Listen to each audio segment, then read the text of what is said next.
Salut à tous et bienvenue sur notre chaîne YouTube, les rendez-vous africains. Aujourd'hui, on va parler d'intérêt. On va parler d'intérêt pour les pays africains.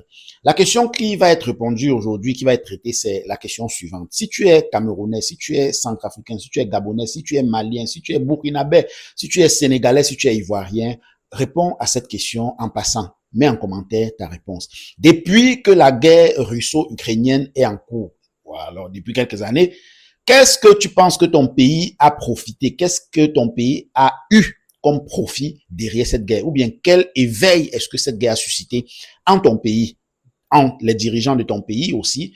Bref, tu comprends la question. Donc maintenant, répondez en commentaire. Maintenant, on va vous faire quelques petites analyses qui vont vous permettre de comprendre un certain nombre de choses. La guerre, normalement, devrait avoir profité à tous les pays africains. On va prendre pour le cas d'espèce un exemple du Burkina Faso. Restez connectés, on y va tout de suite.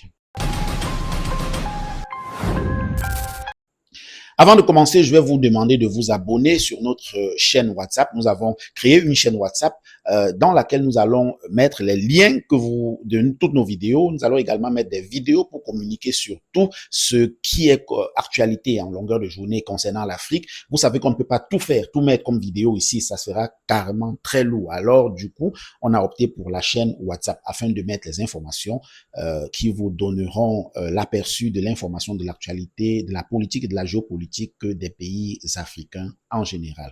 Restez connectés. Comme on a dit, on va parler du Burkina Faso comme exemple des pays ayant bénéficié d'une manière ou d'une autre de la guerre russo-ukrainienne. Un seul exemple à prendre.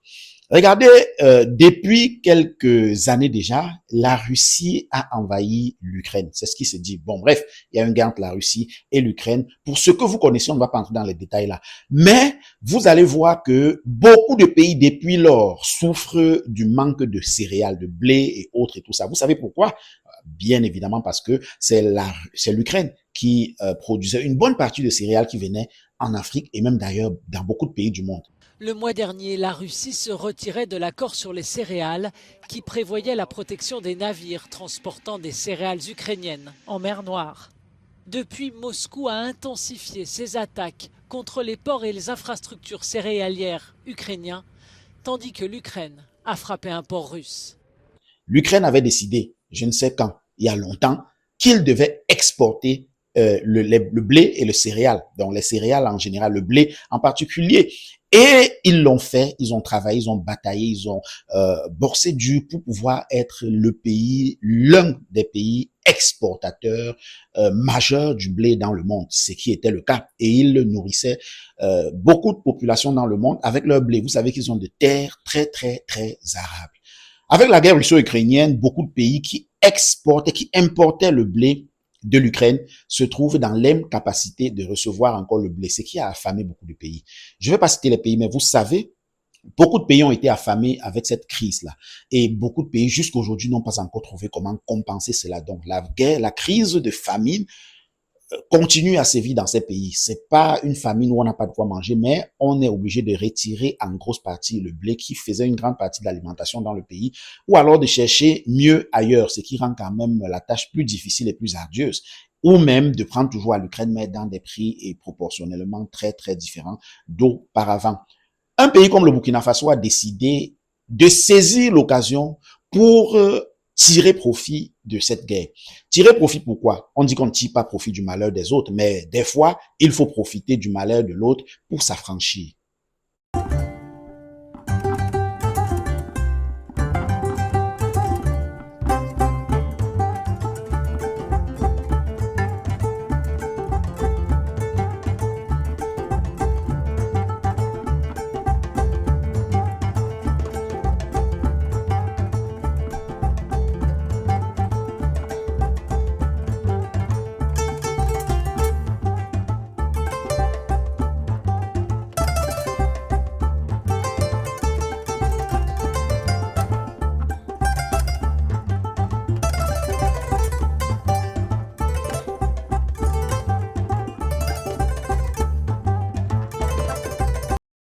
Tous les pays africains étaient dépendants de ce blé. Mais avec cette crise, le Burkina Faso s'est rendu compte, et effectivement comme beaucoup de pays, que le Burkina Faso était dépendant de ce blé. La preuve, c'est ça a commencé à devenir difficile. Alors Ibrahim Traoré a dit quoi? On va saisir l'occasion pour produire notre propre blé. Il a encouragé un monsieur que vous connaissez, on a partagé une de ses vidéos ici tout récemment, à créer une unité de blé, une usine de blé au Burkina Faso et de ne plus importer le blé. Voilà. Le monsieur a fait une expertise qui ramenait à 10 milliards le budget nécessaire pour créer cette unité de blé au Burkina Faso afin de desservir le Burkina Faso et de pallier aux problèmes qui avaient été créés par la guerre russo-ukrainienne. Et voilà, en quelques années seulement, en quelques mois seulement, le monsieur a soumis le projet à l'État, à Ibrahim Traoré. Ibrahim Traoré a subventionné à hauteur de beaucoup de milliards, voilà, et puis une subvention qui est retournable, effectivement, évidemment, à l'État. Aujourd'hui, le Burkina Faso produit son blé, sa pâte. La pâte, c'est les pâtes, c'est-à-dire la pasta, les nouilles, ce que vous connaissez, les macaronis, blef, tout ça là, le Burkina Faso produit. Le Burkina Faso produit sa farine. Le Burkina Faso est autonome en termes de blé. Donc, le Burkina Faso n'attend plus de blé d'aucun pays. Et ça a été provoqué par le manque qui a été suscité lors de la guerre russo-ukrainienne. Le capitaine Ibrahim Traoré s'est rendu compte que c'était vraiment, vraiment pitoyable. Parce que il suffit que l'Ukraine se fâche un jour parce que, je sais pas, tel pays africain a décidé de faire tel ou bien ne le supporte pas et décide de ne plus nourrir, de ne plus fournir le blé à ces pays. Et voilà la famine qui s'installe. Donc, Ibrahim Traoré a tiré profit. Il a profité pour subventionner le secteur privé afin qu'il développe cette entité, cette unité. Et ce n'est pas fini. Ce n'est pas fini. Avec cela, Ibrahim Traoré a compris que beaucoup de choses pouvaient se faire et devaient se faire. Depuis lors, Ibrahim Traoré subventionne les entreprises qui ont été touchées, en fait, qui ont été créées parce que la pénurie des denrées était visible au Burkina Faso. On fabrique les voitures désormais parce qu'avec la crise également, les voitures venaient plus chères, tellement compliquées parce que et la Russie et l'Ukraine, et bon, bref, tout le monde prend le prétexte en disant avec la guerre russo-ukrainienne, telle chose est chère.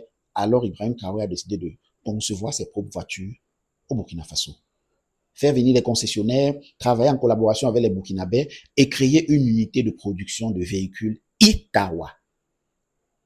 Voilà juste deux faits. Dans ton pays, quel est le profit? Qu'est-ce que ton pays a tiré comme profit? Au Cameroun, il y a quoi? Au Congo, Brazzaville, comme Kinshasa. Au Gabon, au Tchad. Au Bénin, au Togo, en Côte d'Ivoire, au Mali, au Sénégal. Qu'est-ce que l'État a fait profitant de la guerre russo-ukrainienne?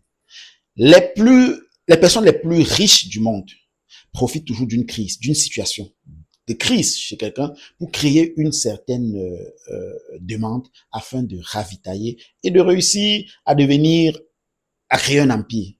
Pour vos États, est-ce que ça a été fait? Point d'interrogation. Dites-nous ce que vous en pensez en commentaire. Est-ce que vous savez que votre État aurait pu bénéficier de cette situation de guerre de deux pays qui ne sont pas frères?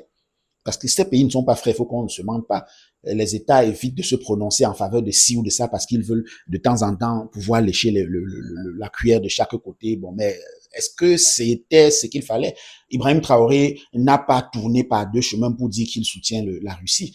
Et n'empêche qu'aujourd'hui, Ibrahim Traoré a créé une unité de blé et le Burkina Faso est définitivement indépendant en termes de blé. Bien au contraire, et par surprise agréable d'ailleurs, le Burkina Faso fournit déjà les pays limitrophes en blé. Et bientôt, peut-être toute l'Afrique, et même peut-être exportera son blé hors des limites africaines.